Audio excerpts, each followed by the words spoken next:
இப்பதான் நம்ம சேனலுக்கு முதல் முறையா வரீங்கன்னா கீழே உள்ள சப்ஸ்கிரைப் பட்டனை அழுத்தி சப்ஸ்கிரைப் பண்ணிக்கோங்க. பக்கத்துல உள்ள பெல் ஐக்கானை அழுத்தி ஆல்னு கொடுத்துக்கோங்க. அப்பதான் நம்ம போடுற வீடியோ தினமும் உங்களுக்கு கிடைக்கும். சரி வாங்க இப்ப நம்ம வீடியோக்குள்ள போகலாம். இரவின் ஆழ்ந்த அமைதியில் வாட்ஸ்அப் சத்தம் கேட்டு திடுக்கிட்டு எழுந்தாள் நீரஜா. மொபைலை எடுத்து பார்த்தபோது 2 மெசேஜ்கள் வந்திருந்தன. விக்ரம் தான் அனுப்பியிருந்தான்.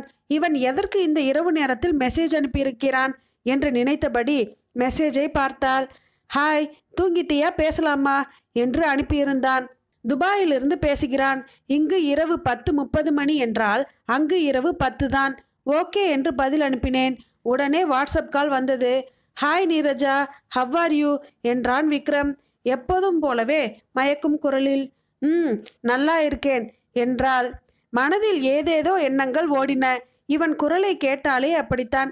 2 நாட்களுக்கு முன் நீரஜாவுக்கு அவனை அழைக்க வேண்டும் போல் இருந்தது. கட்டுப்படுத்தி கொண்டாள். முன்னாள் காதலன், அவனோடு பேசும் நேரங்கள் எப்போதும் கிளர்ச்சியுடன் இருந்தாலும் அதில் எந்த அர்த்தமும் இல்லை. காரணம், இன்று நீரஜா வேறு ஒருவருடைய மனைவி, 5 வயது குழந்தையின் தாய். இருவரும் ஒருவரையொருவர் ஏமாற்றவில்லை. சந்தர்ப்பங்களும் சூழ்நிலைகளும் அவர்கள் காதலை கத்தரித்தன. கல்யாணம் என்ற பேச்சு எழுந்ததும் இருவர் வீட்டிலும் பலத்த எதிர்ப்பு. விக்ரமின் அம்மா தற்கொலை செய்து கொள்வேன் என்றாள். நீரஜாவின் பெற்றோர் அவளை வேலையை விடச் செய்து ஊரை விட்டே கடத்தி சென்றனர். இந்த புயலில் சிக்கி அலைகழிக்கப்பட்டதில் நண்பர்களாக இருப்போம் என்று முடிவெடுத்து பிரிந்தனர். பெண் என்பதால் நீரஜாவின் திருமணம் அடுத்த ஆண்டே நடந்தது. வேலை மாறி துபாய் சென்று விட்டான் விக்ரம். ஆனால் இன்னும் திருமணம் செய்து கொள்ளவில்லை. இது குறித்து ஒரு நாள் நீரஜா, நான் தான் உனக்கு இல்லை என்று ஆயிடுச்சுல்ல, இன்னும் ஏன் கல்யாணத்தை தள்ளி போடுற என்று கேட்டபோது அசட்டையாக, என்னவோ எதுவும் சரியா அமையல என்றான். உன் வீட்டில் எப்படி சும்மா இருக்காங்க என்றாள் நீரஜா சிரித்தபடி. என்ன இருந்தாலும் நான் ஆம்பளை, அதுவும் வெளிநாட்டில் இருக்கேன். இழுத்து போய் தாலி கட்ட வைக்க முடியுமா? ஒருவேளை நீ இன்னும் ஏன் ஞாபகத்துல தான் இருக்கியோ என்றாள் நீரஜா அவன் பதிலை தெரிந்து கொள்ளும் ஆவலுடன். தெரியல, எப்போதாவது உன்னோட ஞாபகம் வரும். கொஞ்சம் வருத்தமாக தான் இருக்கும். ஆனால் நீ சந்தோஷமா இருக்கிறதால அதை பெருசா எடுத்துக்க மாட்டேன் என்றான் விக்ரம். இந்த விட்டேற்றியான பதில் நீரஜாவுக்கு ஏமாற்றமாக இருந்தது. அவளும் அவன் நிலையில்தான் இருந்தாள். கொஞ்சம் வருத்தமாக இருந்தாலும் அவன் நல்ல வேளையில் மகிழ்ச்சியாக இன்னும் கல்யாணம் செய்து கொள்ளாமல் இருக்கிறான் என்பது ஒரு சின்ன சந்தோஷத்தை தந்தது. அவள் நினைவுகளை கலைக்கும் விதமாக, நீரஜா, நான் உனக்கு ஒரு செய்தி சொல்லணும் என்றான் விக்ரம். என்ன செய்தி என்று கேட்டாள். நான் திருமணம் செய்துக்க போகிறேன் என்றான். அவன் குரலில் லேசாக சிரிப்பும் மகிழ்ச்சியும் தெரிந்தது. நீரஜாவுக்கு அடிவயிற்றிலிருந்து சிறு பொறி கிளம்பி இதயத்தையும் தொண்டையையும் அடைத்தது போல் இருந்தது. அவளை அறியாமலேயே அனிச்சையாக தொடர்பை துண்டித்தாள். ஒரு நொடிக்கு பின் மொபைல் மீண்டும் ஒலித்தது. நீரஜா எடுக்கவில்லை. திரும்ப திரும்ப மொபைல் அடித்தும் அவள் எடுக்கவே இல்லை. விக்ரம் திருமணம் செய்து கொள்ள முடிவு செய்துவிட்டான் என்ற செய்தி அவளுக்கு சொல்ல இயலாத சோகத்தையும் பொறாமையையும் ஏற்படுத்தியது. தூக்கம் முற்றிலுமாக கலைந்துவிட்டது. நல்ல வேளையாக அவள் கணவன் ஆபீஸ் டூர் போயிருந்தான். குழந்தை தூங்கி கொண்டிருந்தாள். புரண்டு புரண்டு படுத்தாள் நீரஜா. எழுந்து பெட்ரூம் கதவை திறந்து பால்கனியில் வந்து நின்றாள். அவன் திருமணம் செய்ய போவது என்னை ஏன் சலனப்படுத்தணும்? பெண்களுக்கே உள்ள பொறாமை குணமோ? ஏன் இத்தனை கேவலமா நடந்து கொண்டோம் என்று நினைத்த நீரஜாவுக்கு தன் செயல் குறித்து வெட்கம் ஏற்பட்டது. நான் அவனை காதலித்ததும் அந்த காதலை அவன் மீது அக்கறை அல்லது அன்பு என்ற உணர்வில் காட்டுவதும் நிஜமானால் நான் அப்படி நடந்திருக்க கூடாது என்று எண்ணியவள் திரும்ப உள்ளே சென்று போனை எடுத்து விக்ரமுக்கு ஃபோன் செய்தாள். நீ போனை கட் பண்ணுவன்னு நான் நினைச்சேன், அதே போலே கட் பண்ணிட்ட என்றான் லேசான கேலி குரலில் Vikram. Sorry Vikram. It's okay, நீ என்னை வாழ்த்தணும் அல்லவா, சாரிங்கிறியே என்றான் சிரித்தபடி. இதுதான் அவன் குணம். எதையும் எளிதாக எடுத்துக்கொள்வான். மனதில் எதையும் ஒழிக்க தெரியாது. நான் சாரி கேட்டது நான் நடந்து கொண்ட விதத்திற்கு. நாம் எல்லாருமே அவங்கவுங்க பாதையில் போயிட்டு இருக்கோம். ஃபோனை கட் பண்ணதுக்கு மறுபடியும் சாரி என்றாள் நீரஜா. ஹே, பரவாயில்லப்பா, அடுத்த வாரம் நான் சென்னைக்கு வரேன். பொண்ணோட பேரு திவ்யா. அவளும் சென்னையில தான் இருக்கா. தனியார் நிறுவனத்துல ஹெச்ஆரா வேலை செய்கிறா என்றான். கேட்டா தப்பா நினைக்க மாட்டியே என்றாள் நீரஜா. இல்ல, கேளு என்றவன், நீ என்ன கேட்க போறன்னு எனக்கு தெரியும் என்றான் விக்ரம். என்ன? இத்தனை நாளா கல்யாணம் வேண்டாம்னு தட்டி கழித்தவன் இப்போது எப்படி சம்மதிச்சான்னு தானே? அதேதான். எனக்கு தெளிவாக சொல்ல தெரியல. திவ்யாவோட ஃபோட்டோவை பார்த்தேன். அப்புறம் நேரில் போய் பார்த்துட்டு பேசுனதுக்கப்புறம் ஒரு வகையில் எனக்கும் திருப்தியாக தான் இருந்துச்சு. பார்க்க போனால் நான் எதிர்பார்த்ததற்கு மேலாவே அவ என்னை காதலிப்பது போல தோன்றியது என்றான் சிரித்தபடி. அப்போ செம ரொமான்ஸ் தான் என்றாள் கிண்டலாக. அப்படித்தான் வச்சுக்கோயேன் என்றான். மீண்டும் மனதில் பொறாமை ஜிவ்வென்று கிளம்பி சோகமாக கீழே இறங்கியது.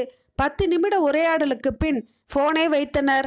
விக்ரமும் திவ்யாவும் அடையாறில் இருந்த ஒரு காஃபி ஷாப்பில் உட்கார்ந்து பேசிக் கொண்டிருந்தனர். இது அவர்களின் 2வது சந்திப்பு.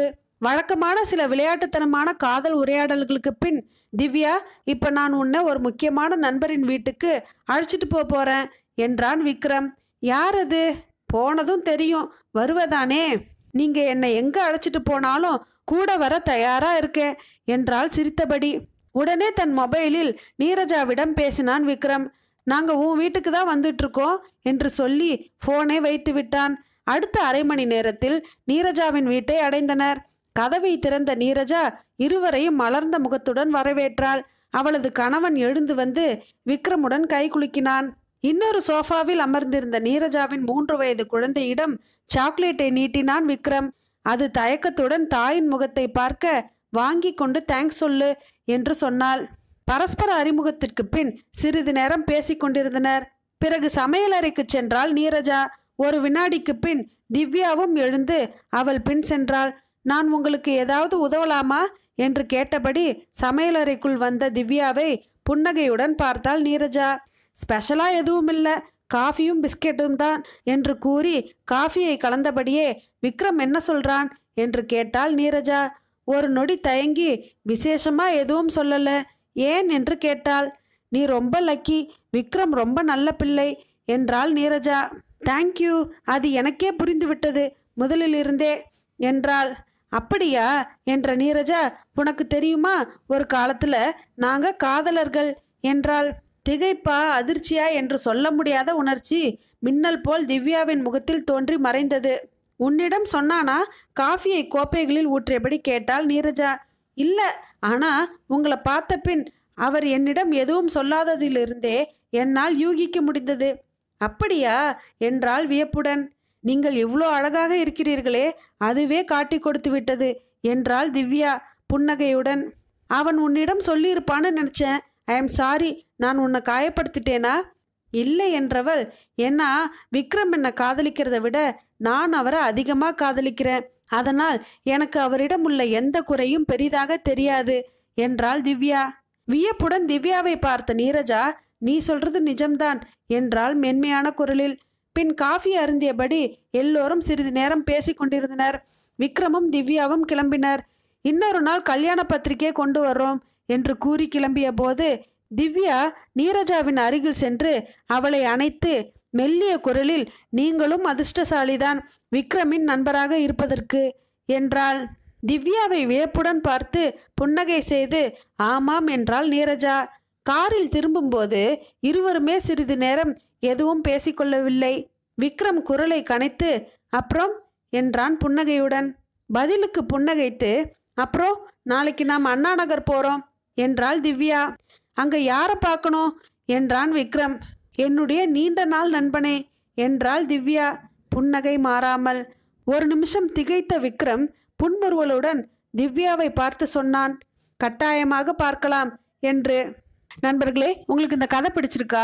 இந்த கதையோட முடிவு எப்படி இருந்தால் நல்லா இருந்திருக்குன்ட்டு கீழே உள்ள கமெண்ட் பாக்ஸில் தெரியப்படுத்துங்க, நானும் தெரிஞ்சுக்கிறேன். இந்த கதை பிடிச்சிருந்தா லைக் பண்ணுங்க. மேலும் இது போன்ற கதைகளை கேட்க நமது சேனலை சப்ஸ்கிரைப் பண்ணுங்க. நன்றி, வணக்கம்.